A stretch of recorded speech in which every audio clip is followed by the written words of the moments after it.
it's destroyed my life for a second time. I've lost my house, I've lost my car, I've lost my son.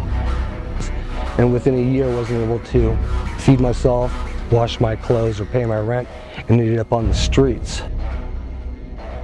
I would get there at about 5 o'clock in the afternoon just to get high for a little bit, but I would end up leaving at 5 o'clock in the morning. It was a relief when I did get arrested because I hadn't slept in 5 days, and when they hooked me up, I finally could go to sleep. I was tired. What the hell did I do to myself? I don't look the same. I look so unhealthy. I'm not as pretty like I was before, and you look like shit. You've seen people who maybe look 60 and they're 25 years old because they've been using meth for 2 or 3 years, and it just ages everything. They'll just have sores everywhere. You're not like people that you don't. Hopefully put the beast to sleep, so to say, but I will never recover from this. Yeah, in rehab I heard that 1 in 8 make it. A lot of us will die in this addiction. Many people have told me that it's a one-time addiction drug, that after you use it just one time, they're addicted for life. I have nothing good to say about methamphetamine, which I like to consider as deathamphetamine.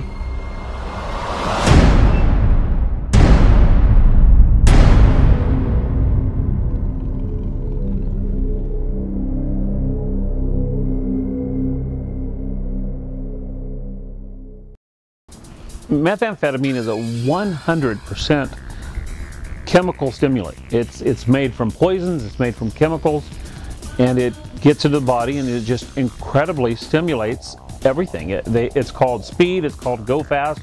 It's because it really and truly forces the body to go through at a faster rate, whether it's your pulse, which may normally be 70 and it's 140. Methamphetamine is a chemical that gets inside the body and causes gum disease that forces teeth to fall out. Methamphetamine causes open sores. You'll see people almost itching their bones when a deep scratch because this chemical, this stimulant is inside their body. But methamphetamine was perfected by the Nazis. It was a stimulant used for bomber pilots during their bomber runs to Britain and so forth, so the pilots and the bombardiers would stay awake for such long times.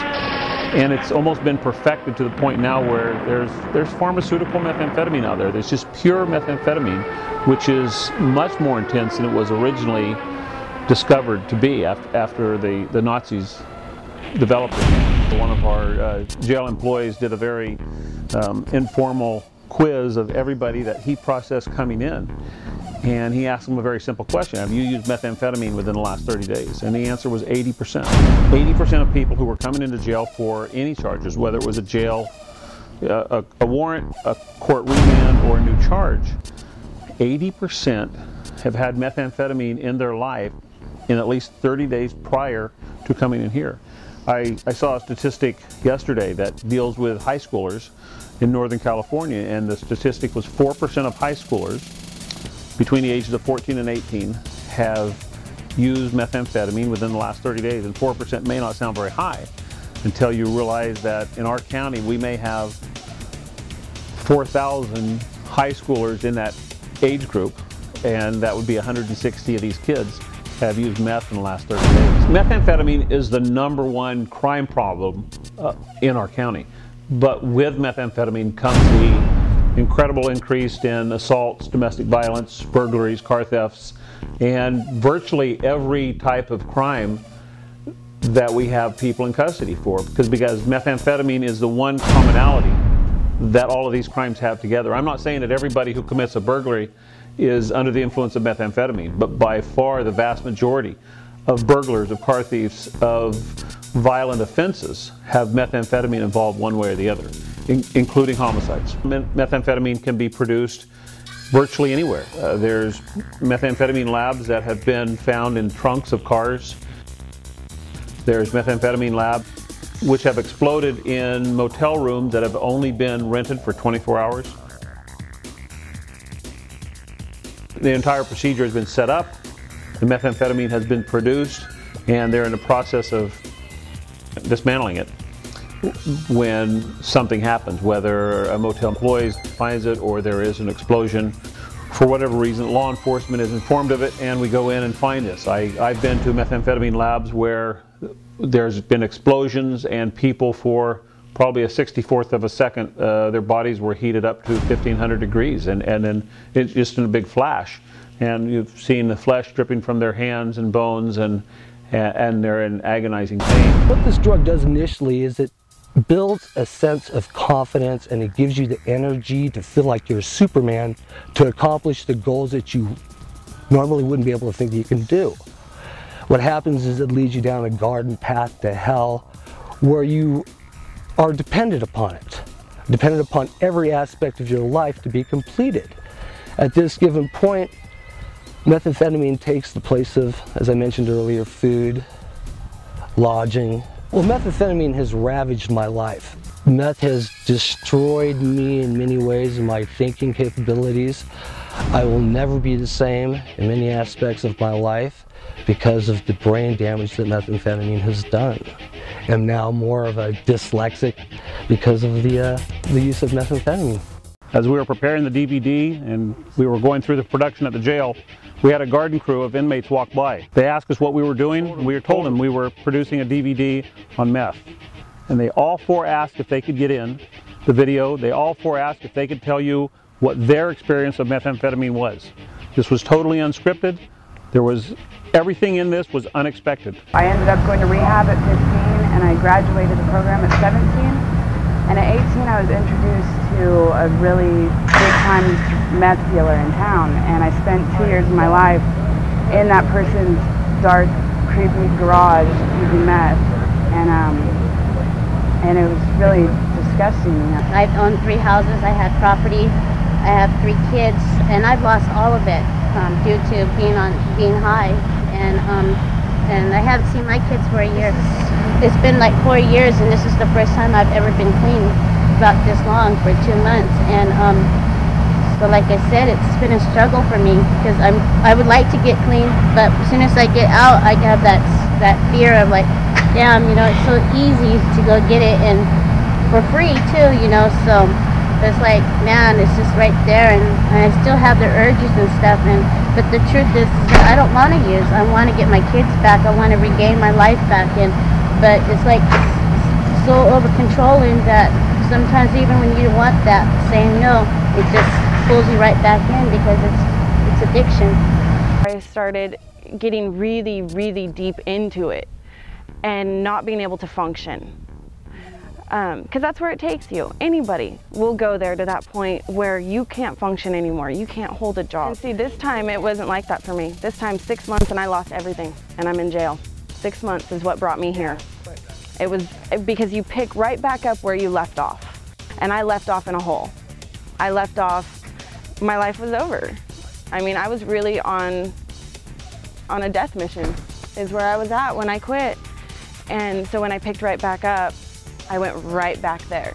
It's embarrassing that, you know, I've been married 21 years and then I end up in jail at 42, you know, and my husband's a fisherman and we own a big, beautiful home and we got 2 beautiful kids, and they're all straight.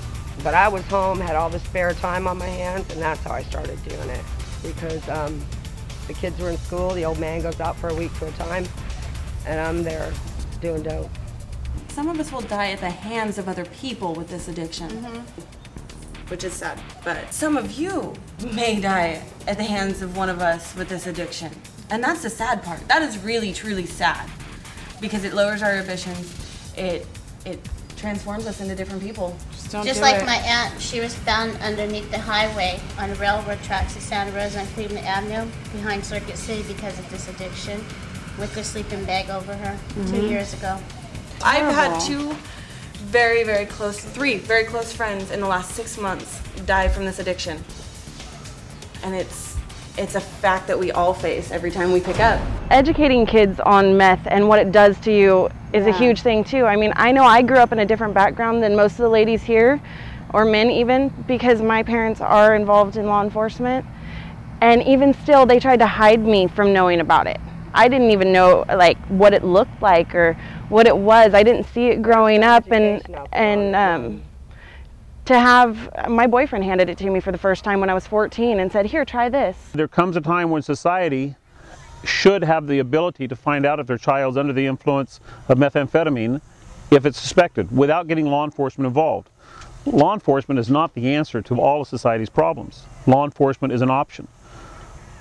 We're providing a program that's going to allow parents to have a saliva kit, which is a very inobtrusive method of obtaining a body fluid, that's going to allow the parent to find out if their child's under the influence of methamphetamine.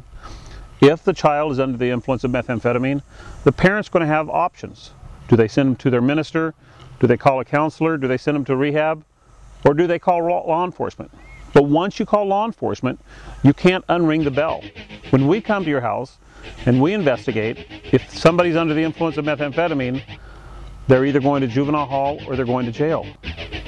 What we're asking for our community to do is get together behind an idea of saying, can we work together to, number one, identify the problem that methamphetamine is causing our community.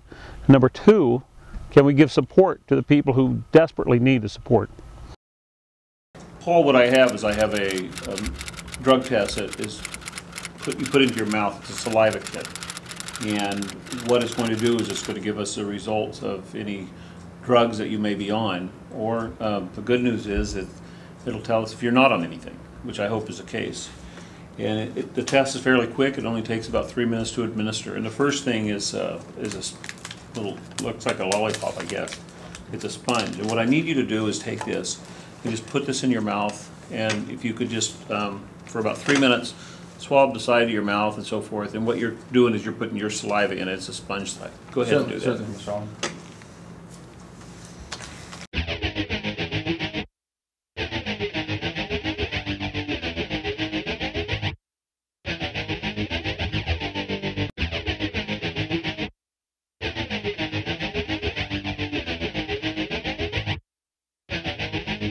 All right, Paul, if you could hand me the swab, and then I'll place it in here and push it down. And then what we're going to do is we're going to put 3 drops into each side.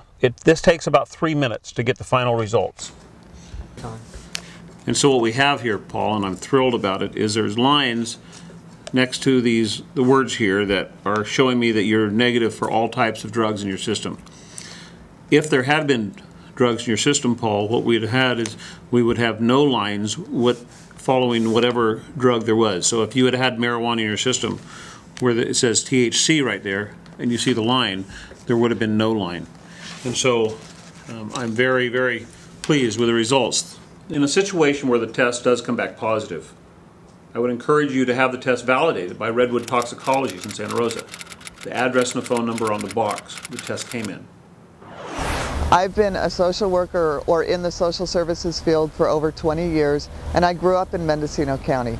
I've seen the impact of substance abuse on families that I work with, and I've seen the increase in substance abuse in Mendocino County. What I want to say is, if you're involved with this program, you're not the only one. If your child is using drugs, you're not the only one. And there's a couple of things that you should think about before you do this. First of all, have a plan. Have a plan in your mind when you find out if the test is positive or negative. And understand that the drug test, the swab, can have a 15% chance of a false positive. So if you test your child and they test positive, please have the test confirmed before you have any kind of reaction at all. You need to talk to your child. And when you talk to your child, you also need to listen. Remember, the best person to tell you that's what is going on with your child is your child. If you find out that your child tests positive, don't lose your temper. Talk to them. Find out why they're using drugs. Find out what's going on with them. But don't react emotionally. If you lose your temper, you'll lose the conversation. The last thing I want to say is something that my 16-year-old nephew, Zach, wanted me to tell you. Remember, your kids love you, and they want you to love them. Even if they're angry, even if they're screaming at you that they hate you, they love you, and you might be the only one who can save them.